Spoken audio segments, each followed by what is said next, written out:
Let's talk about controllers. Do you remember the megahertz wars in the mobile phone market? Maybe. What you surely are aware of is the ongoing megapixel wars and how 200 megapixel phones produce worse outcome than a 64 megapixel iPhone. Now, controllers have also reached that state and a battle rages on about polling rates and Hall sticks. In this video I will talk about both and I will put claims into perspective with what in my opinion makes sense and what is just marketing fuss.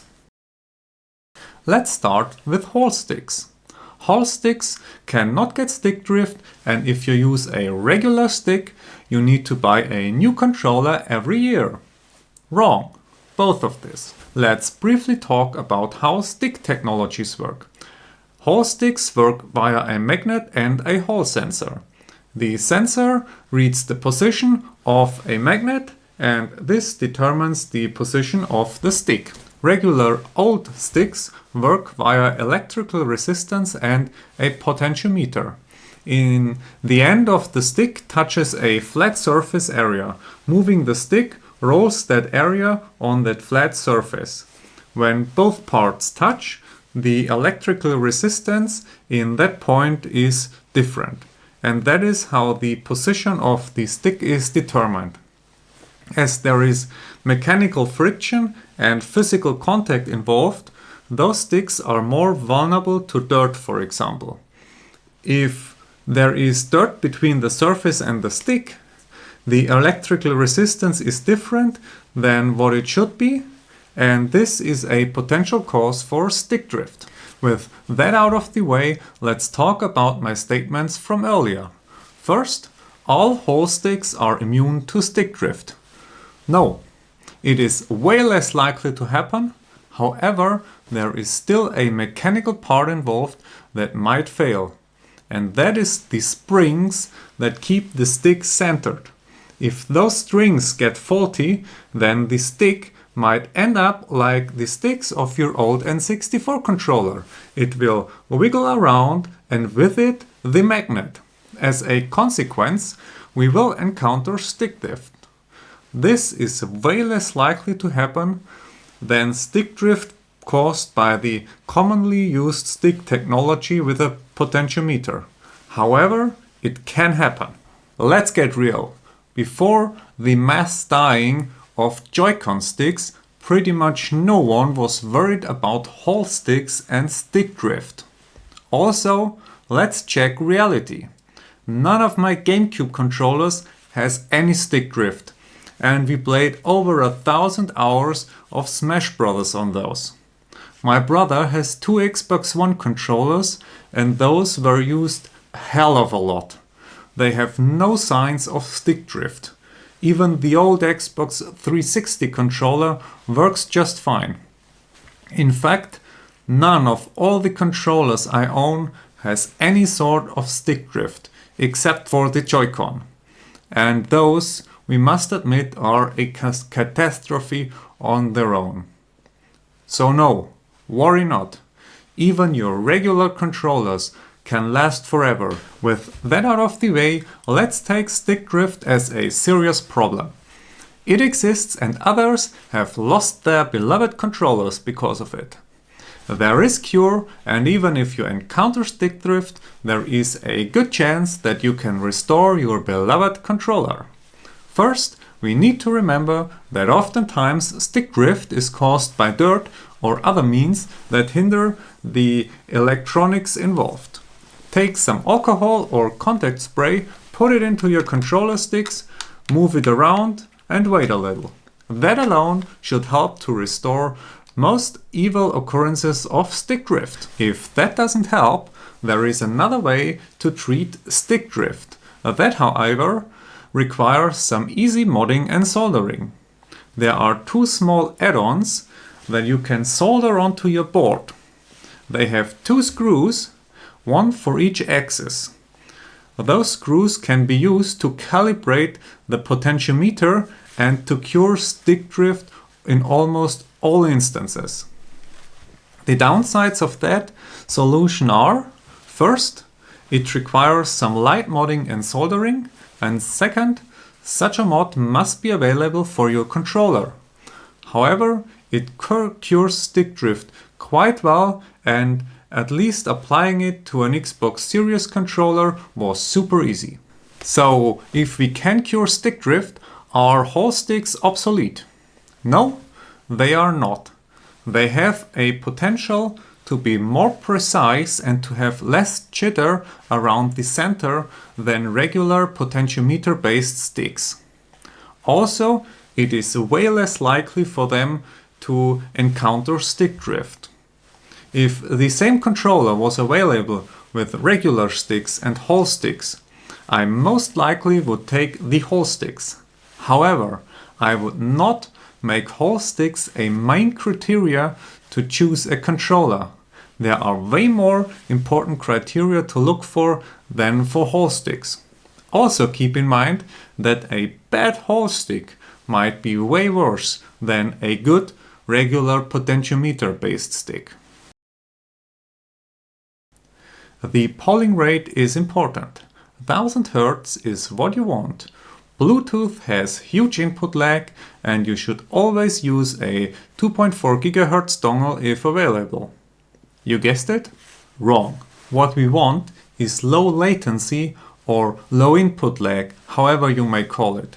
The polling rate is just a means that gives a rough estimation and sets some boundaries. Also keep in mind that there is diminishing return in how much benefit you get from a higher polling rate and a lower latency. Let's start with the relation between polling rate and latency. The polling rate resembles how often your computer checks the input of a device. If a controller has a polling rate of 125 Hz, then the input will be checked every 8 milliseconds at best. 250 Hz means 4 milliseconds and so on. The real-world latency, however, deviates from that. A controller with a 1000 Hz polling rate will not give you a delay of 1 millisecond. Let's have a look at connection types.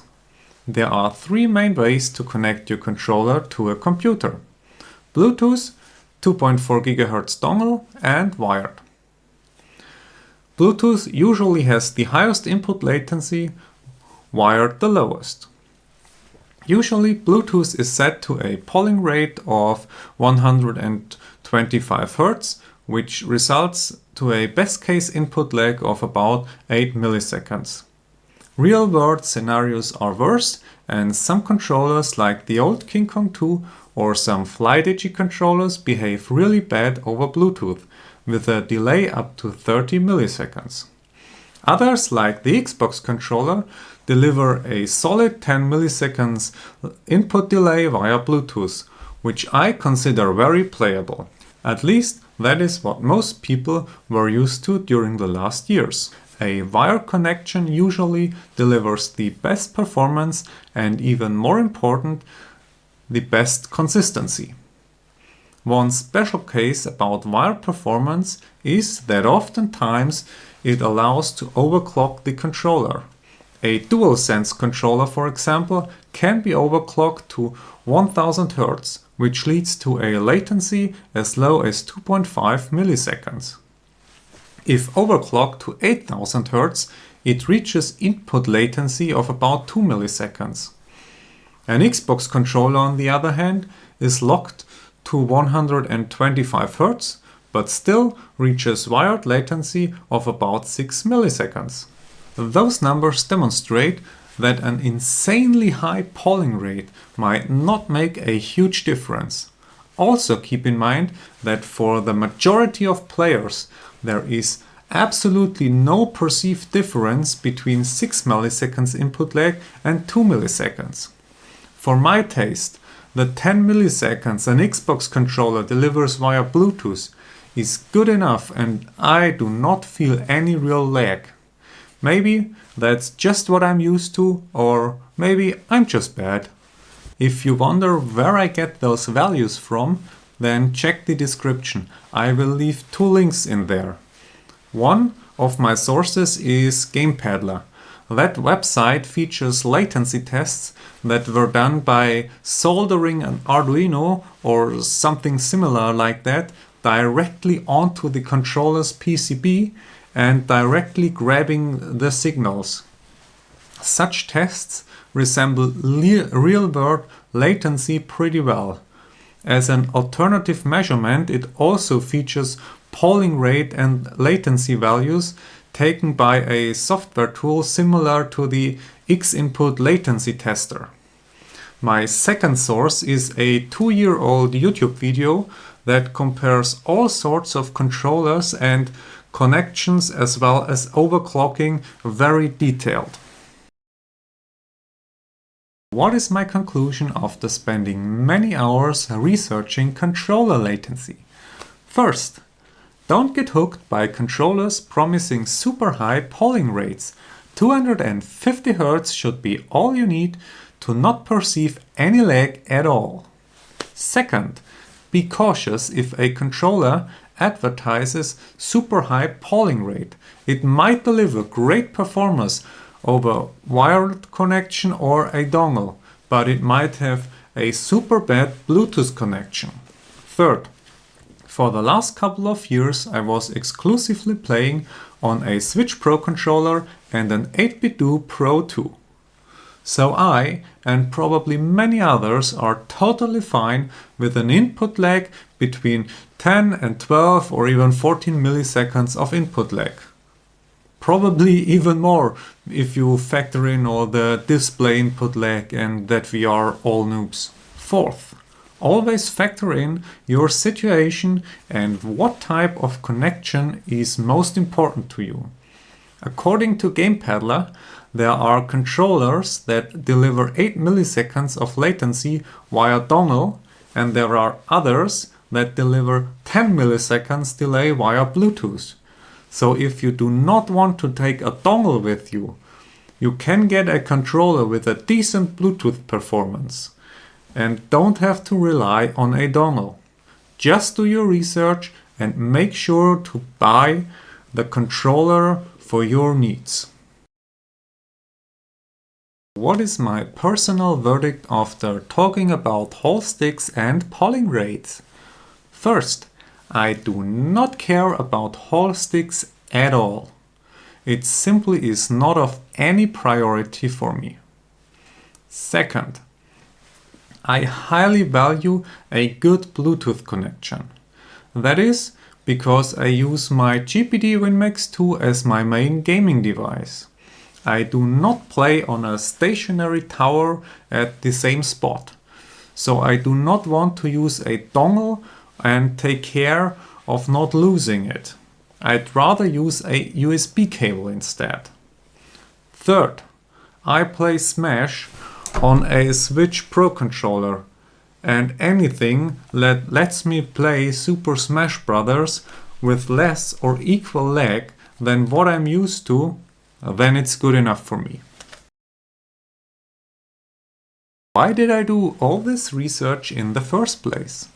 The reason is that I have an 8BitDo Pro 2 controller, which up to this day I consider one of the best controllers out there and for sure one of the most versatile controllers out there. However, it has one huge downside, and that is the position of the left stick. The PlayStation layout is simply not comfortable for me. If the stick was in a more traditional layout, so in a Nintendo Switch or Xbox layout, then I never considered anything else than this controller. This controller will still be my main controller if I play anything that requires the D-pad, because here the D-pad is in the prime position. I love how sleek this controller is, how well it fits into my hands, and it's really great. It's just the stick position that really bothers me. What did I go for? The first choice would be an 8BitDo Ultimate. In fact, I was so happy once that controller came out, until I realized that it is a dongle-only controller for PC. and 8BitDo removed some other features that were great on the Pro 2. They removed Bluetooth PC connection for all of their newer controllers. I have no idea why. This is a straight downgrade. Nothing prevents them from offering dongle and Bluetooth connection for X input. They simply removed it. It's so disappointing. 8BitDo makes the most reliable and the most fitting controllers in my opinion. With 8BitDo out of the race, I first researched some of the more famous Chinese brands like KingKong and Flydigi.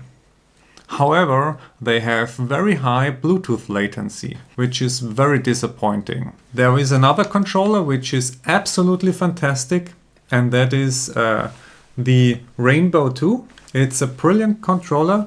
I got this from Dragonbox just for testing. I will give this back. I will probably have taken this controller if I had not ordered another one already. I can recommend the Rainbow 2 in any case. It has brilliant feature set, the latency is good, it has really good PC gyro and everything. This has so many features and it's really good. Once again, the question arises, what controller did I choose? An ordinary Xbox Series controller. It is cheap, you can get it for below 50 euros. It has good Bluetooth and good wired latency. It feels high quality and I like the option to use AA batteries. Further, it is a battle-proofed controller. My brother used the Xbox One controllers so long and they are still in very good shape except for the rubber on the stick. The only downside is that I cannot natively pair it with a Switch, which I might want to do. I'd rather use a dongle for this 0.5% use case edge case instead of having to rely on a dongle for my 99% PC usage. So is this the end of the story? Has my life really become that boring and ordinary during the last month of my absence? Certainly not. I have modded this controller to its ultimate demise. This controller is one of a kind. It has features that an elite controller can just dream of. See you next time.